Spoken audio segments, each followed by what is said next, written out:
بسم اللہ الرحمن الرحیم۔ صرف 5 منٹ کا مدرسہ قرآن و حدیث کی روشنی میں 10 رمضان المبارک نمبر 1 اسلامی تاریخ حضرت عیسیٰ علیہ السلام کے معجزات۔ اللہ تعالیٰ نے حضرت عیسیٰ علیہ السلام کو نبوت کی تصدیق کے لیے بہت سے معجزے عطا فرمائے تھے۔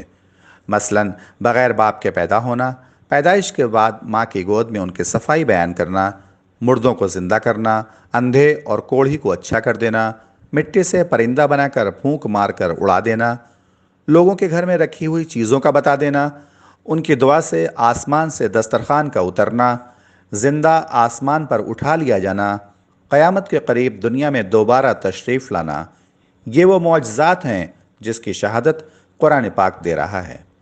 جب حضرت عیسیٰ علیہ السلام نے لوگوں کو توحید و ایمان کی دعوت دینی شروع فرمائی تو آپ کی محبت و عقیدت اور قبولیت میں دن بدن اضافہ ہوتا جا رہا تھا، مگر یہودی قوم اس دعوت و شہرت کو اپنے لیے بڑا خطرہ سمجھنے لگی۔ اس لیے انہوں نے بادشاہ وقت کو اپنا ہم خیال بنا کر قتل کرنے کا منصوبہ بنایا۔ جس مکان میں آپ اپنے ساتھیوں کے ساتھ موجود تھے اس کو گھیر لیا۔ موقع پا کر آپ کے ساتھی بھاگ کھڑے ہوئے۔ اللہ نے اپنی قدرت سے حضرت عیسیٰ علیہ السلام کو آسمان پر زندہ اٹھا لیا اور ایک یہودی کو آپ کا ہم شکل بنا دیا، جس کو ان لوگوں نے پکڑ کر سولی پر چڑھا دیا اور یوں سمجھا کہ ہم نے عیسیٰ کو ہی سولی پر چڑھا دیا۔ نمبر 2، حضور صلی اللہ علیہ وسلم کا معجزہ، دعا کی قبولیت۔ حضرت ابو ہریرہ رضی اللہ عنہ نے ایک دن رسول اللہ صلی اللہ علیہ وسلم سے عرض کیا، میں آپ سے بہت سی حدیثیں سنتا ہوں لیکن بھول جاتا ہوں۔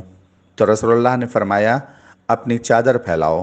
میں نے اپنی چادر پھیلائی تو آپ صلی اللہ علیہ وسلم نے ہاتھ سے ایک لپ اس میں ڈالا اور فرمایا، اپنے بدن سے لگا لو۔ میں نے اپنے بدن سے لگایا۔ اس روز سے میں آپ صلی اللہ علیہ وسلم کی کوئی حدیث نہیں بھولا۔ نمبر 3، ایک فرض کے بارے میں، نماز کا درجہ۔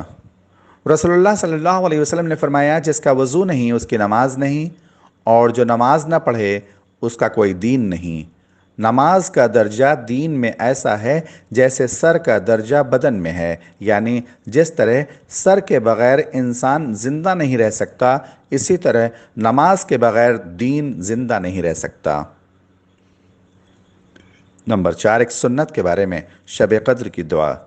حضرت عائشہ رضی اللہ عنہا نے عرض کیا، یا رسول اللہ، اگر مجھے معلوم ہو جائے کہ شب قدر کون سی ہے تو اس رات میں کیا دعا کروں؟ رسول اللہ صلی اللہ علیہ وسلم نے فرمایا، یہ دعا کرنا، اللہم انک عفو تحب العفو فاعف عنی۔ ترجمہ، اے اللہ تو معاف کرنے والا ہے اور معاف کرنے کو پسند کرتا ہے، لہٰذا مجھے معاف فرما دے۔ نمبر 5، ایک اہم عمل کی فضیلت، نماز اشراق پڑھنا۔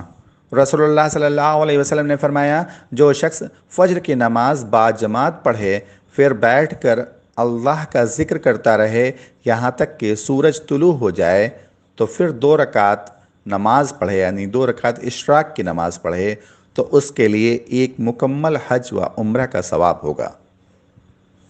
نمبر 6، گناہ کے بارے میں، کفر و شرک کا نتیجہ جہنم ہے۔